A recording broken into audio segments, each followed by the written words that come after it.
Boa tarde. Sejam todos muito bem-vindos à casa de Dr. Bezerra de Menezes, a nossa casa. Há alguém que esteja vindo hoje para a nossa reunião pela primeira vez? Tudo bem, então vamos nos harmonizar, acalmar nossos pensamentos, trazendo tudo aquilo de bom que o universo tem para nos oferecer. Nessa tarde, a nossa reunião, hoje a gente conta com a presença do Paulo Nagai com o tema O Óbolo da Viúva. Eu vou fazer agora a leitura do preparo.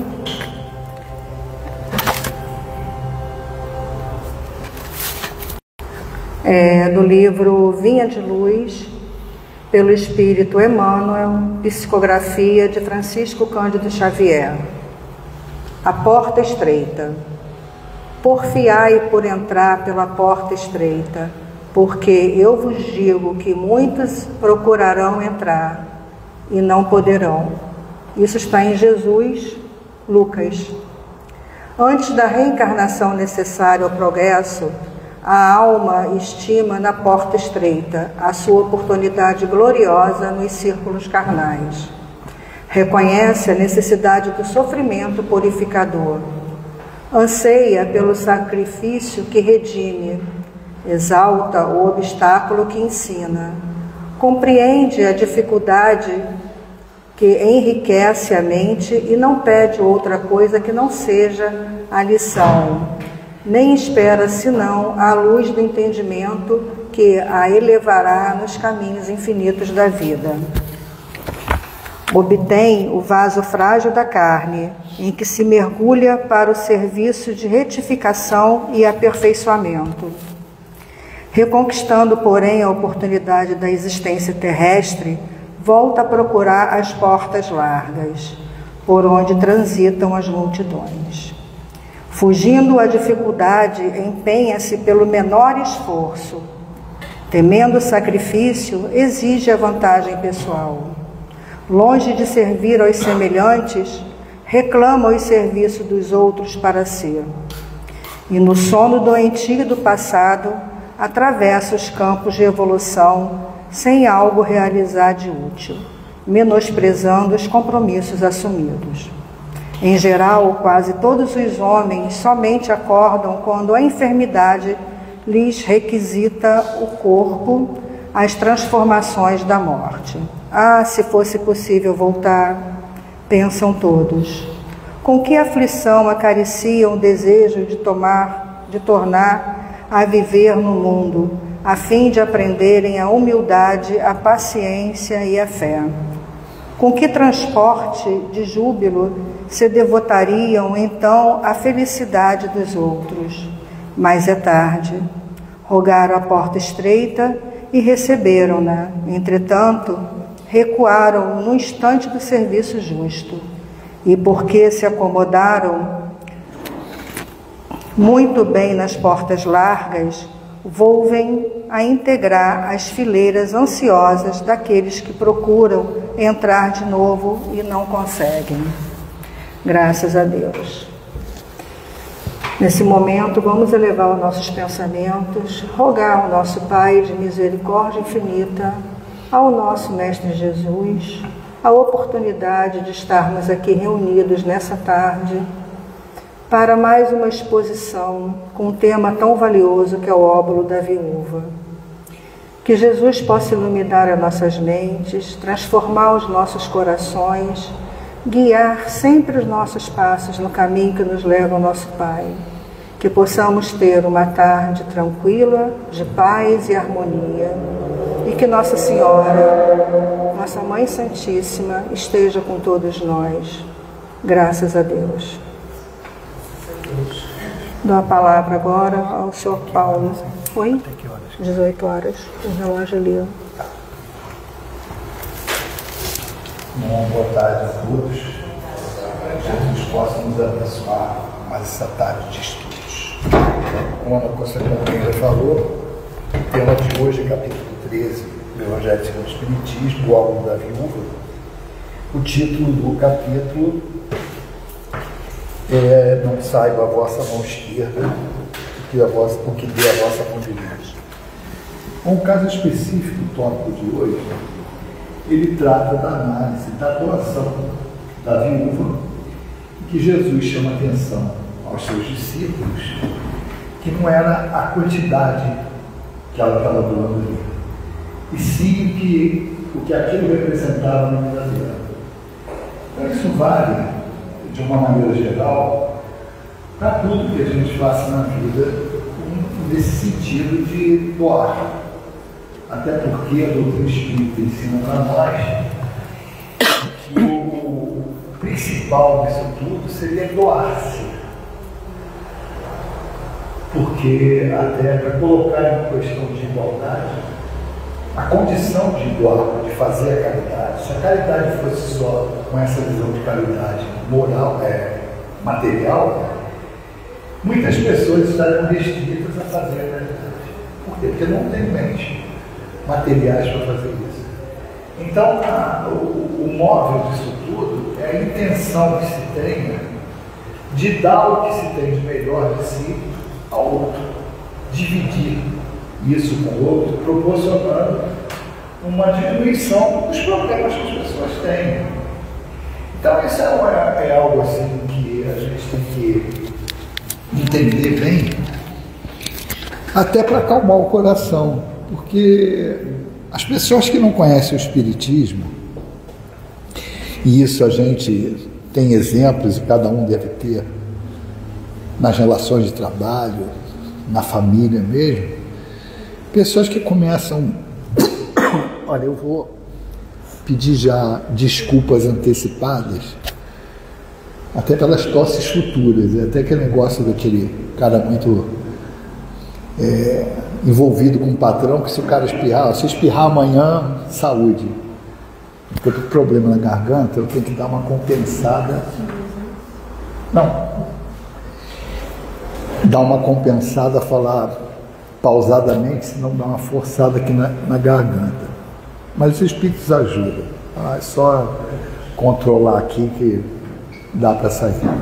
Bom, então as pessoas costumam ficar preocupadas, e isso a gente tem exemplos, que as pessoas falam, eu queria tanto ganhar uma loteria para poder ajudar. Eu lembro que uns 30 anos atrás, mais ou menos, aqui eu trabalhava aqui em Jacarepaguá, na Taquara, mudei para cá até por causa disso mesmo, numa farmacêutica ali. E eu lembro quando começou a aparecer crianças, muito crianças ali naquele meio, dispersos ali naquele canteiro central da Estrada dos Bandeirantes, lá mais próximo para o centro da Taquara, e pessoas mais largadas assim. Então você passava ali inevitavelmente, eu lembro que uma colega, poxa, tu vê as crianças jogadas ali, as pessoas, hoje está um troço assim fora do normal, né? São muitas pessoas nessa situação. Então ela falava isso, eu queria tanto ganhar na loteria para poder fazer alguma coisa. E até na época eu falei para ela, assim, olha, mas não precisa se esperar ganhar na loteria para fazer alguma coisa. Ela trabalhava no laboratório e nós tínhamos lá na assistência social, lá do Leon Denis, que é na Malé, no bairro da Malé, sempre teve lá, e a maioria das casas tem esse tipo de assistência social, onde tem trabalho de médicos que doam seu tempo, vão lá, dão os serviços, fazem atendimento. Lá tinha um laboratório, fazia análises de urina, fezes, essa coisa toda. Então eu lembrei isso para ela, falei, pô, vai lá, doa teu serviço, escala lá, era domingo, né? Naquela época era o dia todo. Hoje esse trabalho é em meio-dia. Você doa o teu tempo, vai lá, porque você está fazendo alguma coisa. Mas as pessoas ainda têm muito essa visão de que caridade é só a doação material. É importante? Claro que é importante. O corpo, ele tem que ser sustentado. Mas uma caridade completa, para que a gente não confunda a assistência social com assistencialismo, é aquela que não cria dependência. É aquela que liberta a pessoa, reintegra ela à sociedade. Então, essas questões, de trabalhos assistenciais, até a própria casa espírita tem que ter um cuidado muito grande, porque não pode ser feito largado, tem que ter um acompanhamento para ele ter resultado. Eu lembro que nessa época, lá atrás, fizeram um trabalho, abriram uma creche. O presidente da casa, o Altivo, ele abriu uma creche lá com a intenção de que as mulheres que não tinham condições e tinham filhos pudessem largar as crianças lá no centro de manhã e pegar só 6 horas da noite depois de voltar do trabalho, para que elas tivessem condição de trabalhar. E eu lembro que as assistentes sociais tinham que fazer um trabalho de acompanhamento, porque no começo o que aconteceu? Muitas pessoas que deixavam as crianças lá não era para trabalhar, não ficar batendo perna na rua. Então, quando as assistentes sociais iam ver, e aí tinha que tirar. E é isso que tem que ter um equilíbrio, porque você tem que ter algumas atitudes que aparentemente pode parecer impopular. Mas a lei de Deus, ela é de justiça, amor e caridade. Então não é justo que uma pessoa ocupe a vaga de alguém que quer trabalhar para ficar batendo perna na rua. Então até para fazer caridade é difícil. É difícil. Porque você tem que ter consciência do que está fazendo para que o serviço tenha um resultado bom. E quando se trata assim, as pessoas têm essa consciência, os próprios assistidos, que de vez em quando o que acontecia? A pessoa que era assistida chegava lá e disse: olha, eu não preciso mais, me coloquei profissionalmente, já estou em condições, e dava vaga para outra, até das condições de chegar lá, pegar mantimento, pegar roupa.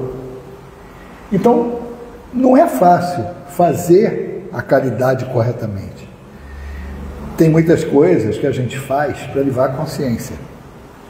Então, é alguém vir pedir alguma coisa, você dá, mas com muito mais intenção de sai daqui, afasta, do que você realmente está com uma intenção de ajudar a pessoa. Então, o encaminhamento, esse negócio é tão sério que lá na nossa casa, agora acabou. Quer dizer, acabou, interrompeu. Mas teve uma família lá que foram 3 gerações que ficava de pedinte ali no centro. Uma senhora que já teve uma filha e que já teve um neto. E eu lembro que o Altivo, na primeira vez que ele falou isso, o pessoal ficou meio assim: só não deem nada para essas pessoas que pedirem aqui na frente, que aparentemente é uma ação esquisita. Mas assim, não deem, encaminhem para a assistência social, porque esse é o objetivo. Se tem uma assistência social fazer isso, um trabalho de assistência social, e com profissionais que entendam disso, é para você encaminhar e para fazer. Porque senão você cria uma dependência ali, como foi criada, porque não tem como, a ponto que hoje a gente anuncia na direção. Quem está dirigindo tem lá o tópico para dar um aviso aqui, para reiterar o pedido, para que não deem. Às vezes a gente fica com dor na consciência, mas quando você vai ali sempre, e você vê sempre a pessoa ali, aí você começa a entender qual é o problema. Então, isso são as pessoas, quem tem esse comportamento, são as pessoas que querem viver disso, que tem esse comportamento já viciado. Porque aquele que necessita realmente, ele fica com vergonha. E aí entra a explicação espírita, que para você fazer caridade, aí tem o exemplo da Condessa Paula, aquela senhora que depois se vê que é a Condessa Paula, que leva a criança dela lá para aprender, e que dá sem constranger. E o que o Espiritismo mostra é isso. Não é aquela esmola que ofende, mas é você fazer de uma maneira em que a pessoa se sinta útil. Então, uma maneira de se fazer isso é você realmente dar uma ocupação, fazer com que a pessoa entenda ali, mesmo que não precise, mas que ela está sendo útil e está sendo paga pelo seu trabalho. Então, uma maneira de não constranger essas pessoas. Só que é o seguinte, tem uma faixa de necessidade que não tem como fazer isso. Que as pessoas realmente estão necessitadas e elas têm a consciência de que estão naquela dependência. Então tem que se minimizar essa situação, não ofendendo elas, não deixando elas numa situação que elas possam se envergonhar e fazer da melhor maneira possível um trabalho em que as pessoas se sintam acolhidas e não naquela condição de eu recebo esmola, e sim uma ajuda solidária dentro desse contexto. E a melhor característica de uma situação dessa, para que a gente entender se nós estamos no caminho certo ou não, é fazer uma pergunta: eu estou criando dependência? Ou eu estou dando condições dessa pessoa tomar um caminho de libertação? Que é uma coisa que a gente sempre escuta, não é só dar o peixe. Tem que dar o peixe? Tem. Porque saco vazio não para em pé. A necessidade material, a fome, é a primeira necessidade ali. Mas você tem que arrumar um jeito de ensinar a pescar. Para quê? Para que aquela pessoa não fique dependente desse trabalho. Então, por isso que há uma confusão de assistencialismo com assistência social. O assistencialismo, geralmente, eu quero deixar a pessoa na minha dependência porque eu comande. E a assistência social, ela tem o objetivo de libertação da pessoa e reintegração, que está tudo de acordo com o que a doutrina espírita ensina. Quer dizer, a lei de Deus, a lei de justiça, amor e caridade, ela não é punitiva, ela é uma lei que objetiva a educação, mas também a punição faz parte do processo de educação. Então, é todo um conjunto de regras que, se a gente tiver juízo, a gente tenta entender e tenta seguir para ser feliz. Porque os espíritos falam isso. O homem só é infeliz quando se afasta da lei. Então, se a gente está com algum problema, pode procurar dentro de cada um de nós que a gente está fazendo alguma coisa errada. A consciência acusa, porque lá no fundo a gente tem a consciência do erro que está cometendo em relação à lei. E a lei, a gente vai descobrindo ela com o passar do tempo, a partir das experiências reencarnatórias, do convívio que a gente tem dentro da sociedade e com a própria divindade. Nós vamos descobrindo que é uma ação de realmente erro e acerto, porque a gente toma uma atitude, dá ruim, como o pessoal diz, tem a consequência, e a gente vai regulando. Quer dizer, se eu sei que aquilo ali vai me dar problema, eu já não faço mais. Mas tem coisas que a gente ainda se compraz e a gente vai fazendo. Então, olhar dessa maneira para ajudar o outro, às vezes as pessoas falam, e isso dá um sentimento interior de impotência, e a gente tem que entender por quê. E aqui está claro, não tem como, a gente tem que entender que nós estamos no planeta de provas e expiações. Então tem cenários que cada um de nós, e todos, veem como cenário adequado à sua evolução, aquilo que a gente tem que aprender, as situações são expostas na nossa vida, nós estamos expostos a essa situação para termos a experiência e o aprendizado. Então, no planeta de provas e expiações, é claro que tem esses cenários. Então, tem dois extremos de pensamento: é aquele que você quer mudar o mundo, e fica nessa ilusão que pode mudar o mundo, e o outro, aquela que você olha assim, isso é lei de causa e efeito, está sofrendo o que tem que sofrer. Não é nem 8 nem 80, porque eu tenho que entender um ponto que eu não posso mudar, que é o que realmente a pessoa tem que passar. Ela vai ter que passar por determinadas provas, mas é como os espíritos falam: quem sabe que você foi colocado ali naquele meio exatamente para diminuir o impacto dessa prova. É isso. O bem sempre pode ser feito e minimizar uma situação, mesmo que ela seja kármica, porque isso não é rígido. A gente tem aquela conta para pagar, mas há modos e maneiras de diluir aquilo ali. E a ajuda solidária, e aí a lei de sociedade, vai fazer com que diminua o peso daquelas pessoas diante daquela situação. Então seria a mesma coisa que você vê alguém morrer afogado, você não vai lá ajudar a salvar. E isso está num princípio básico. Se eu tivesse nessa situação, eu gostaria que alguém fizesse a mesma coisa por mim. Então, esse entendimento, ele primeiro é estar sempre ativo e alerta para aproveitar essas situações de ajudar o outro. Aí não interessa se é com 2 lágrimas ou se eu posso dar um monte de ajuda material. Porque o que vai valer ali é o que eu posso dar. Porque na análise de Jesus é exatamente isso, é a qualidade daquela doação. E até depois os Espíritos explicam do doar-se. Quer dizer, se você não tem um bem material, aí falando em termos financeiros para dar, nós temos outras coisas que a gente pode dar e não depende de ninguém. Nós temos inteligência, saúde, tempo. Então, qualquer um de nós, independente da habilidade que a gente tem, nós podemos nos inscrever num trabalho dentro da casa, em que a gente pode ser útil para a coletividade. Isso não só na casa religiosa, mas qualquer outra instituição.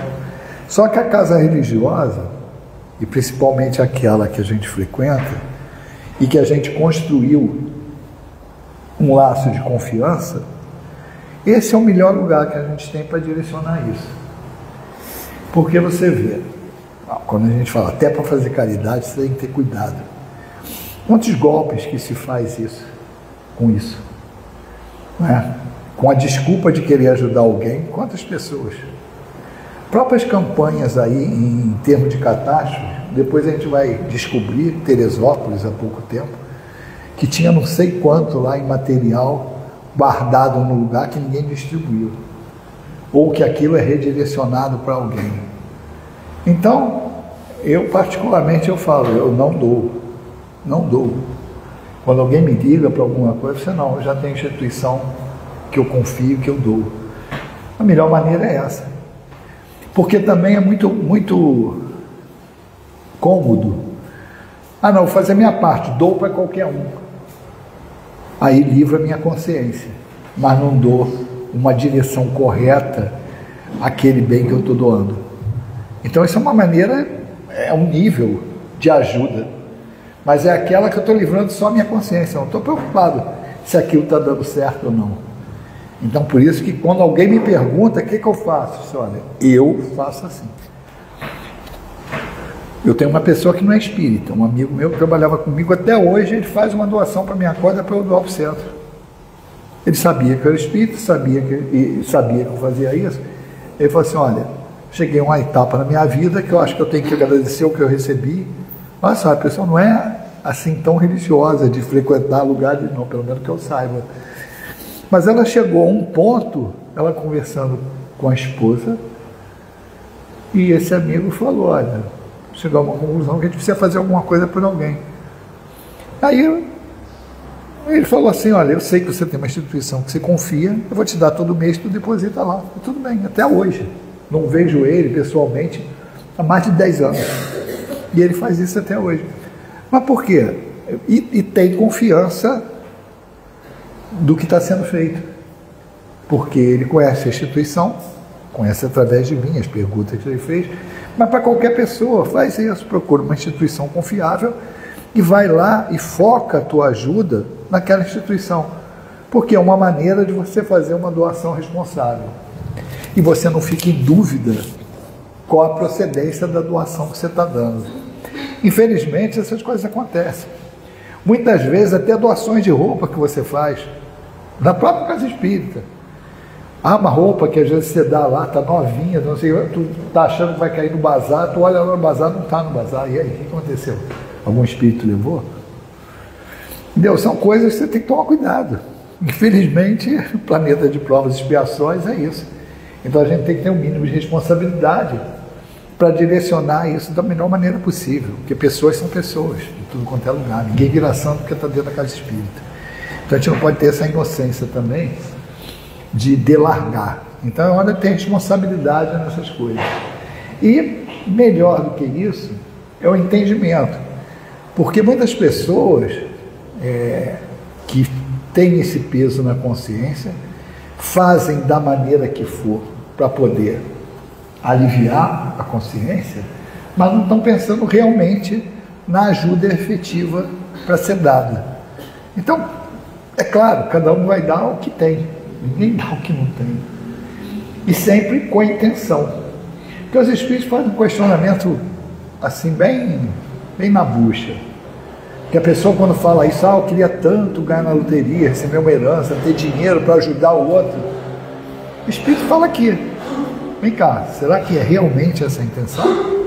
Será que lá no fundo a pessoa não está, tudo bem, vou ajudar o outro, mas primeiro ajudar-se a si mesmo, ter mais facilidade? Isso é a intenção. Não é nem pelo fato efetivamente executado ali.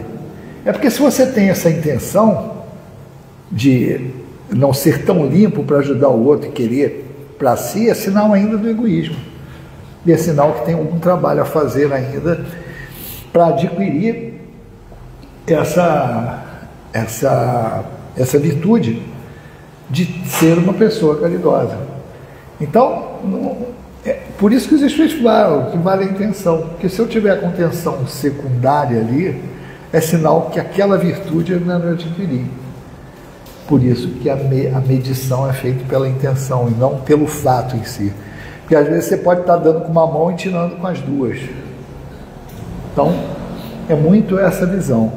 O espírita, a partir do momento que entende o que é a real caridade, isso tranquiliza mais.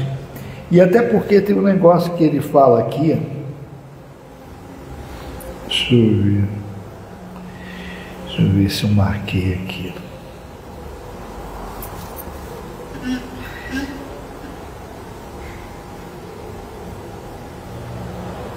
Aqui. Grande seria realmente a satisfação do primeiro, daquele que quer o dinheiro para fazer caridade, se pudesse socorrer em larga escala. Então, uma pessoa sincera, assim, eu queria ter recursos para socorrer muita gente. Beleza.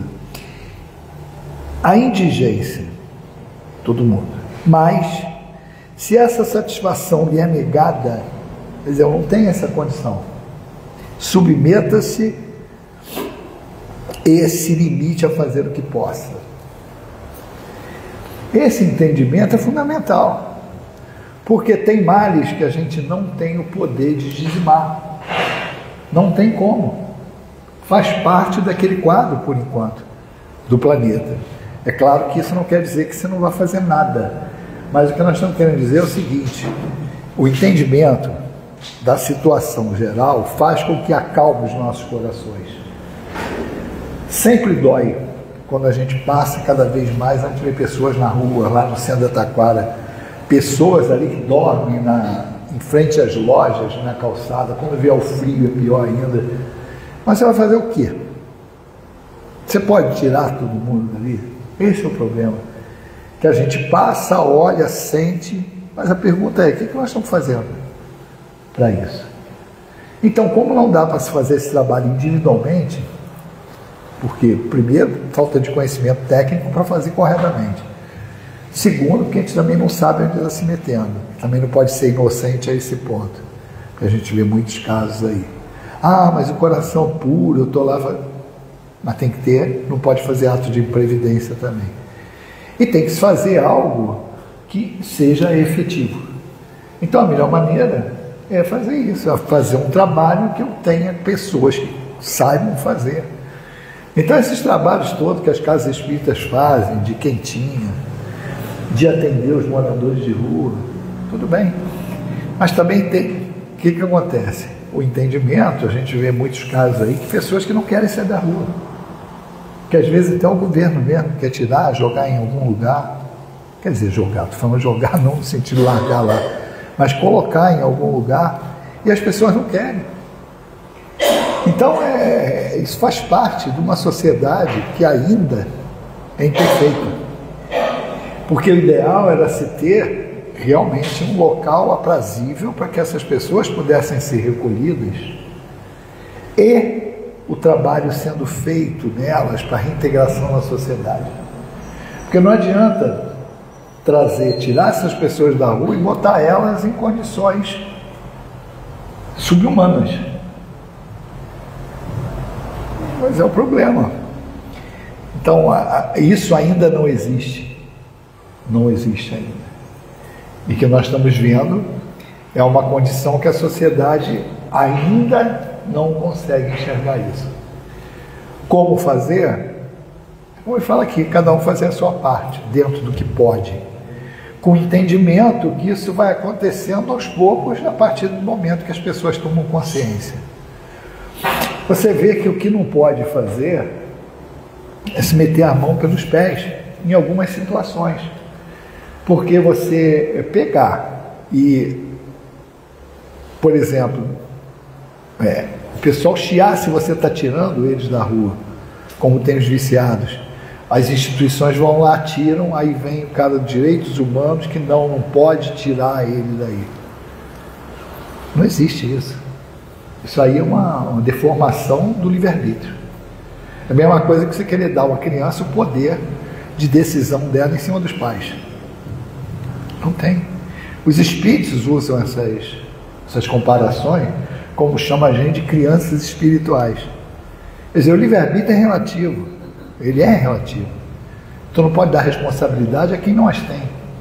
Então uma pessoa que está lá doente pelo vício, é claro que a obrigação da sociedade é cuidar dessas pessoas. E aí vai o livre-arbítrio para o espaço, porque não tem livre-arbítrio, não está em condições de ter livre-arbítrio, está drogada. Então aí são distorções causadas por pensamentos apaixonados que não estão olhando a realidade das coisas de acordo com a lei de Deus. Então nós temos responsabilidade sobre esses irmãos, sim. Da mesma maneira como a criança. Não quero tomar remédio. O que você faz? Tá, respeitar teu livre-arbítrio. Não tome remédio, tá? Isso é a história boa para poder dormir. O que a gente faz, sabe que o remédio vai curar e vai ter que tomar. E esse é o papel dos pais. E aí não tem muita dificuldade se a gente penetra no entendimento da doutrina espírita. Porque essa responsabilidade, ela vai para quem tem o poder de educar. Então, em termos individuais, na vida pessoal, pais e mães. Na instituição, são os evangelizadores. Nas escolas, são os professores. E as autoridades, falando de uma maneira mais ampla. Então, essas pessoas estão em papéis cujo as atividades, as tarefas, dentre elas, está a responsabilidade de conduzir.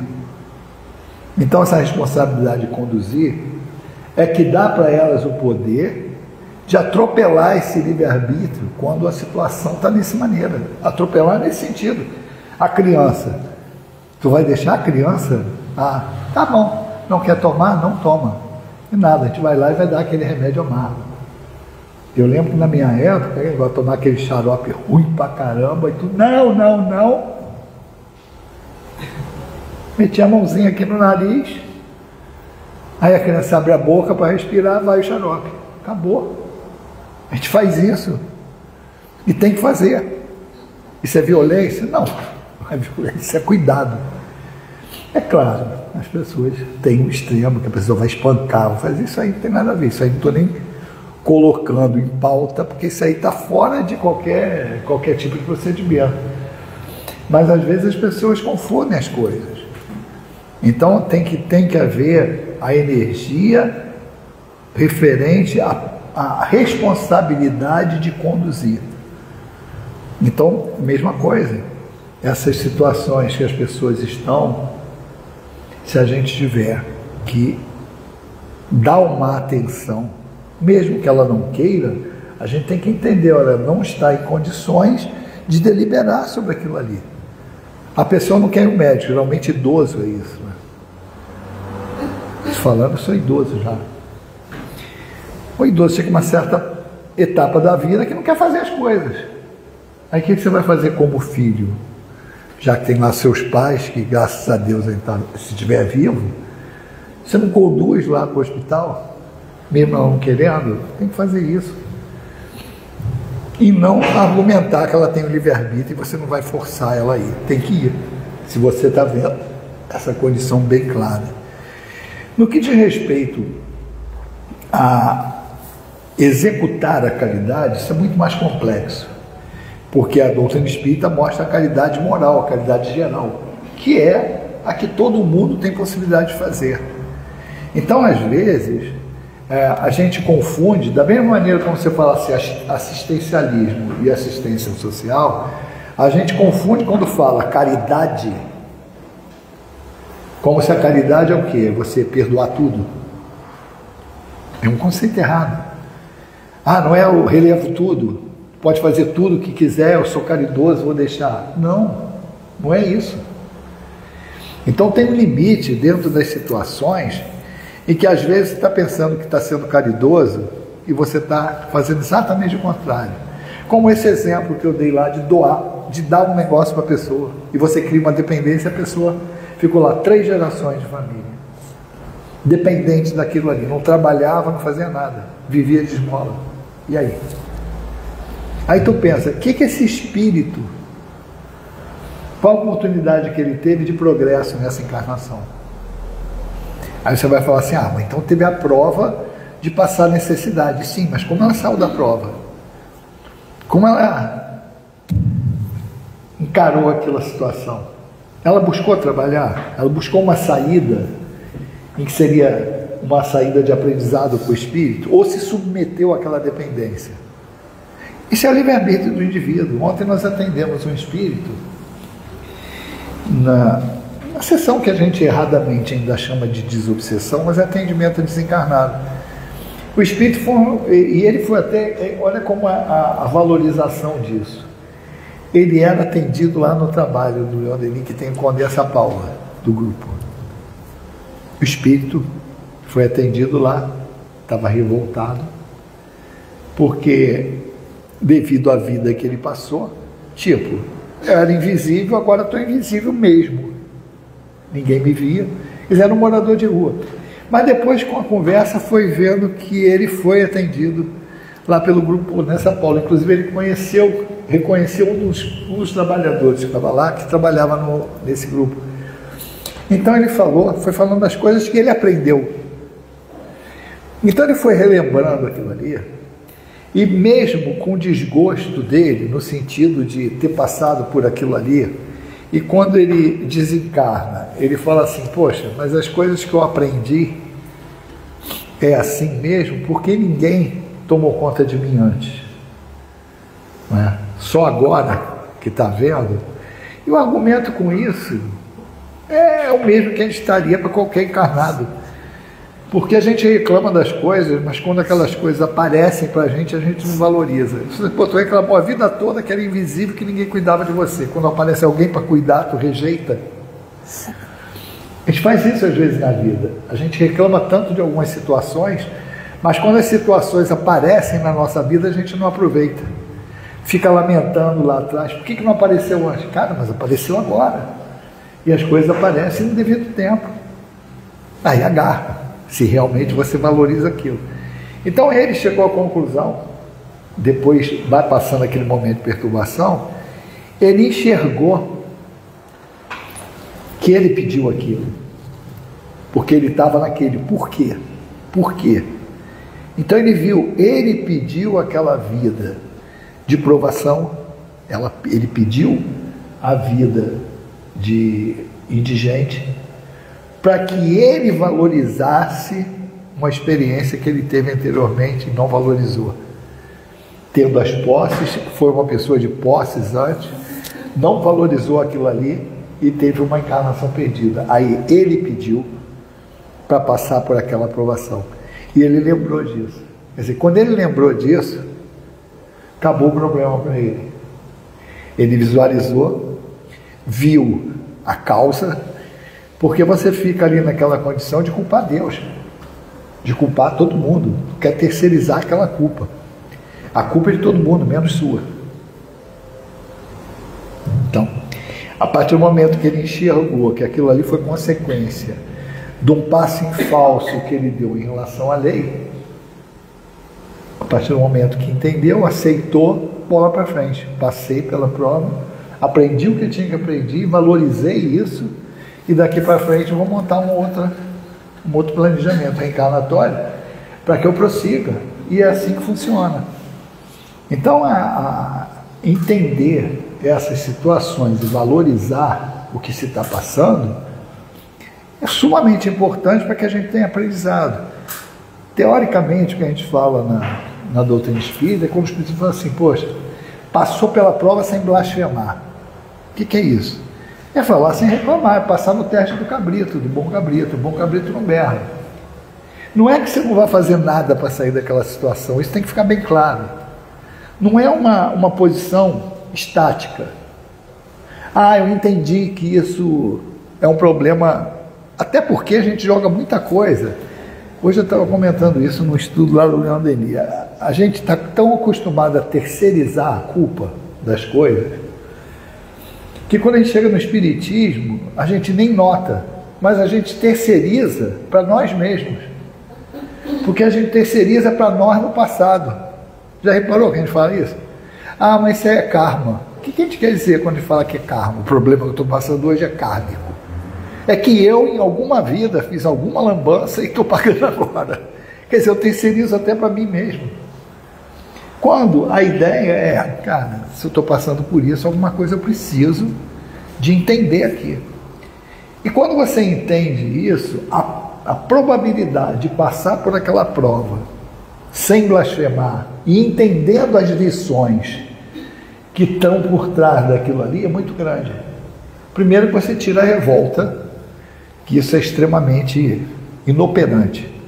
Porque a pessoa que passa o tempo, gasta tempo, inculpando os outros pela sua infelicidade, primeiro, ele está focando no ponto errado e está perdendo tempo em resolver o problema. Por quê? Ninguém resolve o problema se não achar a causa raiz. E o cara está botando a causa raiz no outro.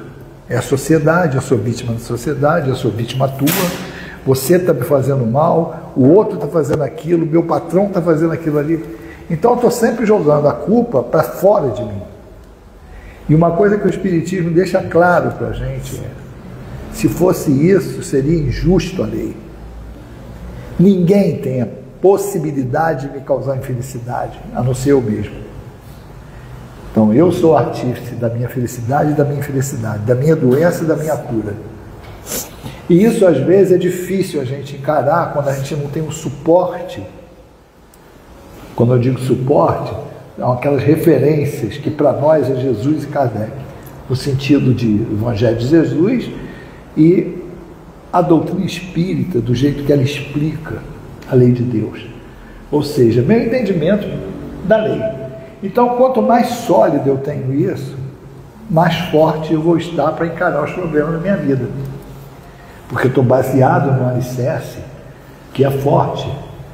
E pode crer, qualquer problema que a gente tenha no dia a dia, pode pegar o Livro dos Espíritos, vai lá na parte 3ª ou 4ª, Leis Morais. Pega lá, Leis Morais. Qualquer problema. Kardec escreveu aquilo há muito tempo, escreveu há muito tempo, está desatualizado. Está nada. Quem fala que está atualizado não entendeu nada da doutrina espírita. Porque aquilo ali é uma revelação gerenciada por Jesus. Mas na época de Jesus não tinha aquilo. Cara, só que Jesus é o governador do planeta, não só da Terra, mas provavelmente Capela também, o sistema de Capela. Já viu isso 200.000 vezes. É a mesma coisa que você vê Sessão da Tarde. Tu sabe as falas todas, sabe o final do filme. Exatamente, já viu aquele filme 200.000 vezes. Então esse processo para esses espíritos é tipo assim: eu já sabia, é isso. Eu já sabia. Então quando o cara escreve aquilo lá, você dizer que não sabia o que ia acontecer hoje, no sentido de... Porque a evolução é igual para todo mundo. As etapas que o espírito passa para evoluir é a mesma em todo lugar do universo. Você começa encarnando no planeta primitivo, nas primeiras encarnações como espírito, depois passa para o planeta de provas e expiações, vai tendo as situações que estão ali, aprendendo, até que chegar e vai ser espírito perfeito. Então, é como se fosse o diretor de escola que já viu, já formou não sei quantos alunos ali. Ele já está na faculdade, pós-graduação, e já viu aquilo. Então, o esquema é aquele ali. Então, essa estrutura, que é importantíssima para nós, por isso os espíritos falam, estudem. Mas não é estudar para nós sermos catedráticos de espiritismo, não. É estudar para a gente entender a lei. Pronto, isso é até bem simples. Mano. Se a gente só é infeliz quando se afasta da lei, eu tenho que ficar dentro da lei para ser feliz, só isso. Se eu estou infeliz é porque eu me afastei da lei em algum momento, mato em falso. E isso a gente tem que corrigir. Não é se sentir culpado, não é culpar o outro, mas reconhecer o erro. Qualquer análise de problema, pessoal que trabalha, tem meio profissional, ou o pessoal que está em casa mesmo, todo mundo faz isso mesmo sem saber. Tu tem um problema, a primeira coisa que você vai fazer para resolver o problema é entender aonde está a causa do problema. Pode fazer esse exercício. Qualquer situação que você vai analisar, a primeira coisa que você tem que buscar é a causa. Qual é a causa raiz do problema? Ah, é essa, então eu vou trabalhar ali. Não adianta trabalhar na consequência. E às vezes a gente erra nisso. E isso até se institucionaliza, porque a gente vê propagandas aí do cara mostrar lá um monte de comida gordurosa, que te faz mal pra caramba, aí fala assim, come isso tudo aqui, depois toma isso. Cara, eu estou com problema no estômago. Aí eu vou tomar aquilo ali eu estou trabalhando no efeito. Ah, não quero mais ter problema no estômago. Não come aquela gordurada toda. Tem equilíbrio na hora de se alimentar. Então é a mesma coisa, eu ficar tomando sal de fruta para azia e não controlar a alimentação que eu faço. Pelo menos a hora de comer. Aí o cara chega às 10h30 da noite e vai comer arroz, feijão, o que for. Estou falando arroz e feijão que é mais pesado, né? Então, 10 e pouco, 11 horas. Aí o cara vai deitar, não quer ter azia. Aí toma sal de fruta. Pô, não adianta. Ah, quer não ter o problema? Come mais cedo, come 7 horas, 7h30, come a hora que for. Para dar tempo de fazer uma digestão, dar uma caminhada ali. Então, o direcionamento tem que ser esse. Então, quando nós observamos as causas desses problemas na sociedade, tudo bem, tem que ficar um troço bem claro. Existe o problema, a gente tem que trabalhar. Por enquanto, estamos trabalhando no efeito, que é a miséria, que é o problema, a necessidade das pessoas terem uma ajuda, tanto material quanto moral. Mas a nossa visão, a médio e longo prazo, é trabalhar na causa. E qual é a causa? É o egoísmo da sociedade. Então, quando os espíritos falam para nós que as duas grandes chagas da humanidade, o orgulho e o egoísmo, é exatamente isso que move o mundo atual e que coloca todo mundo nessas situações. Porque daqui a pouco nós estamos passando, desde a época da codificação, ou até antes da codificação mesmo, do momento de transição, em que está na hora de separar o joio do trigo. Os espíritos que não se adequarem à posição futura da Terra, que é um planeta em regeneração, não vai encarnar mais aqui. Não vai ter mais adesão no útero materno de quem tiver encarnado aqui para encarnar na Terra. Vai encarnar onde? Vai encarnar no planeta primitivo. Processo idêntico que aconteceu com os capelinos em relação à Terra primitiva.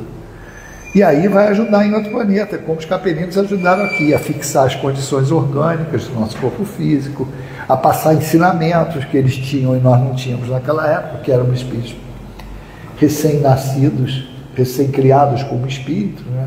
Vindos lá, recém-pensamento contínuo. Então aquela disparidade daquelas civilizações antigas que eram de capelinos e de outros orves que vieram encarnar aqui. Então a situação só vai mudar com a mudança moral dos habitantes da Terra, que somos nós. Então, mesmo que eu não esteja efetivamente tratando disso, quando eu cuido da minha modificação moral, é isso que vai acontecer. A minha modificação moral, a individual de cada um de nós, trabalhando dentro da gente, E trabalhando naqueles espíritos que estão sob nossa responsabilidade, que são nossos filhos, nossos entes queridos, que estão ao nosso lado, nós estaremos trabalhando para a melhoria da relação social do planeta. E aí a consequência disso é que no planeta em regeneração não vão ter mais cenários de fome, não vão ter cenários com essas doenças que temos hoje. Vão ter problemas ainda, porque não é um planeta perfeito. Mas esses cenários mais drásticos não terão lugar. Por quê? Porque aqui não habitarão mais espíritos com essas características que proporcionarão esses cenários. Então, isso aí não é decreto. Vai mudar o planeta Terra, vai ser planeta regenerado daqui a tantos anos. Não existe isso. Isso é dinâmico. É claro que vai ter um tempo que está demarcado para isso, mas não é dia, mês e ano. Isso é dinâmico e vai depender de como as coisas estão acontecendo. Nós não podemos esquecer do comentário de Kardec lá na 625, se não me engano, na 625. Quando ele questiona do problema, por que o homem de bem ele é bombardeado com problemas, com espíritos atuando no mal? É mais ou menos isso. Também não lembro se o número é esse da questão, não, tá? E ele fala assim, temos que lembrar que diariamente são despejados na Terra um aluvião de espíritos que estão tendo a última chance de se reformar. Então, por isso, essa distonia entre o comportamento de uns e de outros, a loucura que a gente está vendo hoje em termos de cabecinhas. São características dos espíritos que estão tendo essa última chance. Então, todo movimento que a gente observa aí são espíritos que estão tentando permanecer na Terra e que muitos de nós não vão permanecer aqui, infelizmente. Claro que a gente acredita que espíritos que hoje estão dentro da doutrina espírita, estão tendo esse conhecimento, eu acho que dá para pegar uma repescagem pelo menos na Terra, não está em situação tão ruim, mas isso depende do íntimo de cada um, não tem como. Uma coisa é o que a gente teoricamente sabe, outra coisa é o que a gente pratica, e é isso que a gente tem que estar preocupado. Mas a visão nossa, e isso é uma característica que o Espiritismo tem, é de esperança. A característica da doutrina espírita é de esclarecimento e esperança e consolo. Quer dizer, conhecereis a verdade e ela vos libertará. É exatamente isso. Entendendo isso, nós acalmamos nossos corações. Por quê? O que nós temos que ter dentro da nossa mente? Vou fazer o máximo possível que eu posso para a minha evolução moral e para ajudar quem estiver do meu lado. Esse meu lado são todos. Essa visão. Se eu estou com a consciência tranquila que estou fazendo isso, eu vou conseguir andar. Porque é o que a gente às vezes comenta com o pessoal que trabalha com a gente, que não tem esse conhecimento. Eu não sei como é que vocês vivem sem esse entendimento. Porque você olhar as coisas que estão acontecendo no mundo hoje, todo mundo, não é só no Brasil não. Se você não tiver o conhecimento espírita, você fica louco. Porque você não vai entender da missa metade, como dizia antigamente. E tem que entender o que está acontecendo, qual a situação e qual vai ser a solução. Porque a solução é essa mesmo. E as pessoas que não têm essa visão espírita, elas falam, como é que vai mudar isso? A maneira que você está vendo. Não tem outra. Vai desencarnar e vão estar encarnando espíritos menores. É igual você imaginar um copinho de água suja aqui. E está pingando água limpa aqui. Não é de uma hora para outra que essa água aqui do copo vai ficar limpa. Vai gotejando água limpa aqui, vai transbordando aquela água meia suja até ela ficar limpa. Esse processo é contínuo. É um processo de educação. Não é aquele negócio drástico. Vai chegar um momento que vai sair mais gente de uma vez só. Isso são nas catástrofes. Não é? Quando tem essas comoções coletivas, aí sai. A substituição é feita coletivamente. Mas, dentro do dia a dia, é encarna, desencarna, encarna, desencarna. Então, esse é um processo. E nós temos que estar preparados para fazer o nosso papel corretamente, principalmente como pais, porque os pais são responsáveis pela primeira educação dos filhos, e a educação mais importante que tem. Não que a de banco de colégio não seja, também o é, mas a educação moral, essa não depende de condição social, cor, credo, raça, nada.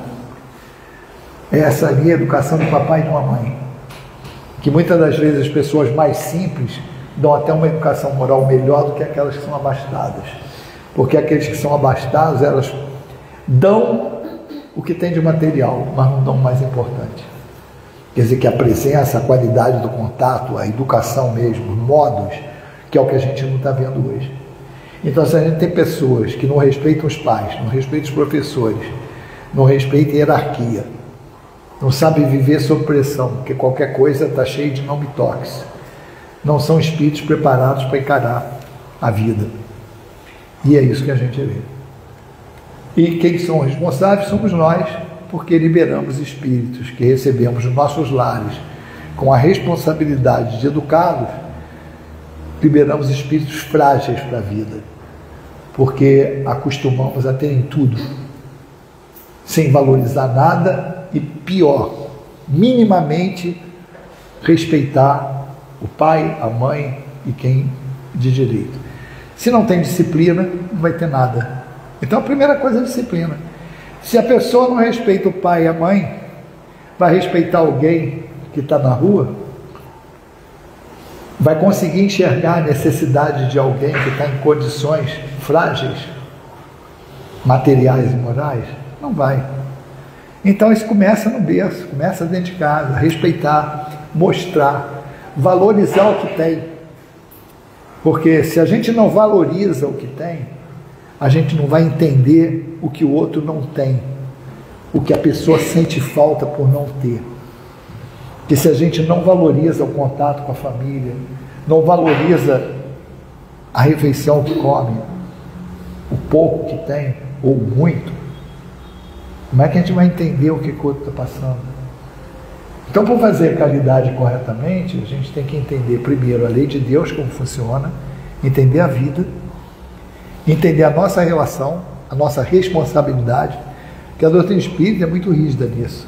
Nós temos 3 tipos de relacionamento: com Deus, com o próximo e conosco.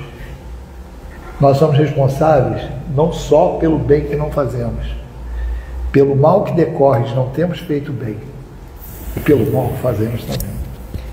Então tudo isso está direcionado para o nosso entendimento, para que a gente tenha um comportamento adequado nessas relações sociais. Volto a dizer, qualquer dúvida que nós tenhamos e qualquer decisão que nós tenhamos que tomar, pode ir Leis Morais lá no Livro dos Espíritos, que vai achar uma resposta. Que Jesus nos abençoe.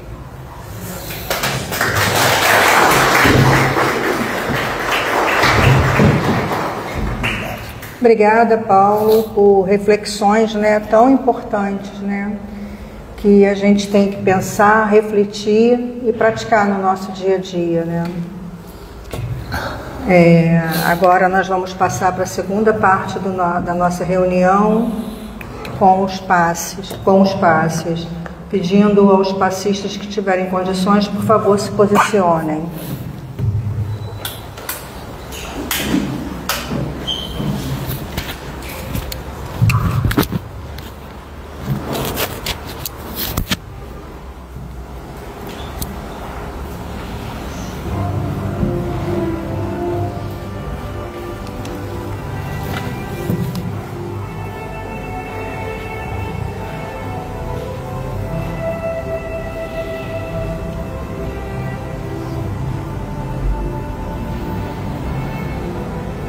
Pensando em Jesus,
Graças a Deus.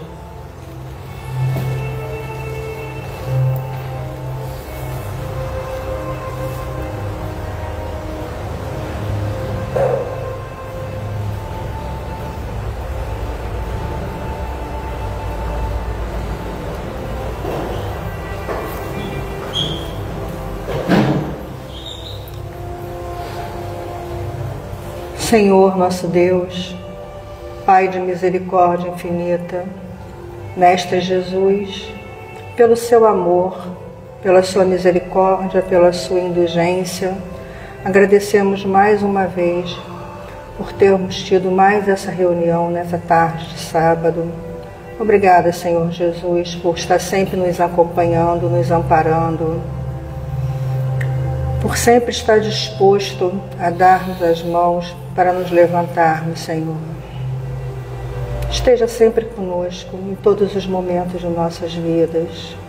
Obrigada, nossa Mãe de misericórdia infinita, que sempre nos ampara.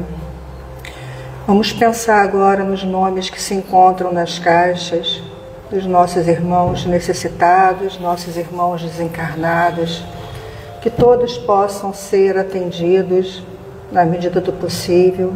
Que a espiritualidade amiga desta casa e toda a espiritualidade que puder fazer alguma coisa, auxilie esses irmãos, auxilie a todos nós, filhos de um Pai necessitado. Obrigada, Senhor, por tudo. Graças a Deus.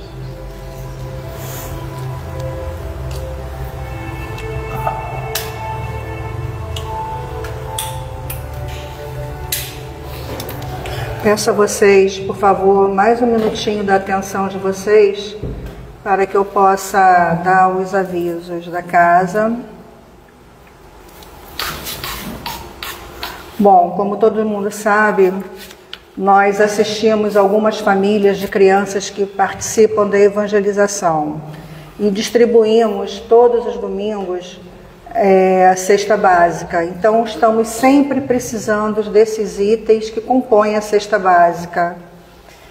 Todo mundo sabe que quem tem fome tem pressa, né? Então, é uma coisa que nós temos que toda semana estar com esses alimentos, né, para compor essa cesta e distribuir aos domingos.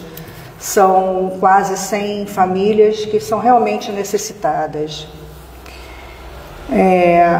A casa também, ela auxilia as gestantes. Então, elas recebem uma orientação e ao final desse curso, né, vamos assim dizer, elas recebem enxovalzinho para o bebê. Então, nós estamos sempre precisando também de roupinhas para bebês, tudo aquilo, né, itens de higiene e muitas fraldas tamanho M. O brechó e a livraria e a cantina, eles ficam abertos, não, brechó não, desculpa, a livraria e a cantina ficam abertos meia hora antes de cada palestra e meia hora depois das palestras. O brechó funciona às quintas-feiras e às terças-feiras.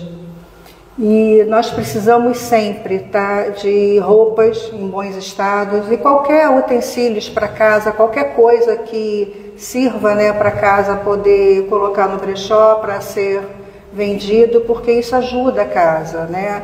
É uma renda que é revertida para a nossa casa para poder a gente manter esse conforto relativo que todos, quando vêm aqui, usufruem.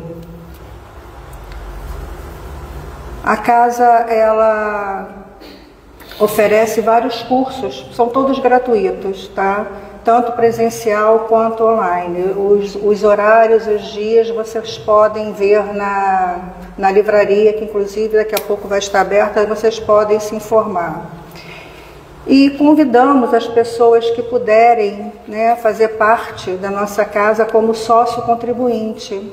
Como eu acabei de dizer, a nossa casa, ela não tem isenção nenhuma. Nós pagamos todas as taxas e todos os impostos. Então, nós precisamos sempre da ajuda financeira de cada um de vocês. Então, por favor, quem puder, colabore, com o mínimo que seja, tá? E nós temos aqui os nossos gatinhos, Então, assim, estamos precisando que vocês apadrinhem esses gatinhos, né? Auxiliando na narração, em alguma coisa que eles venham a precisar, ou então oferecendo um lar para eles. Eles estão muito necessitados desse lar. Agradeço a todos vocês, mais uma vez, pela presença. Vamos agora sortear o número, né? 3 númerozinhos, Paulo, se você puder, para contemplar os nossos amigos aqui com os livrinhos. 8. 55. E 12. 12. Karen, lá na livraria, você pega o seu livrinho. Mais 2, Paulo, só saiu 1. 30. 26. Meu Deus do céu, que troço difícil. É mais fácil fazer a quadrilha do que dar esse número. Não, eu perguntei se havia alguém pela primeira vez, logo no início, ninguém falou nada, então não tem. Mais número? Oi? Precisa mais número? Precisa de mais número. 13. Vamos partir para os números cabalísticos agora. 3. 7. Ó, mais 1, viu? Só mais 1 agora. Acabou, o número cabalístico acabou. Você sabia? 33, a idade de Cristo. 33, ninguém? Estou me sentindo agora em víspora. Bingo. Agora era víspora. 22. 5? Não. 22. Tá vendo? 5 não pode falar mais. Olha. 5. Pronto. 5, pronto. Passa lá na nossa livraria, Jô. Gente, muito obrigada, que vocês tenham um ótimo final de semana, uma boa noite a todos. Paulo, mais uma vez agradeço a sua disponibilidade e a sua atenção com a nossa casa. Obrigado. Muito obrigada a todos. Por favor, visitem a nossa cantina e a nossa livraria.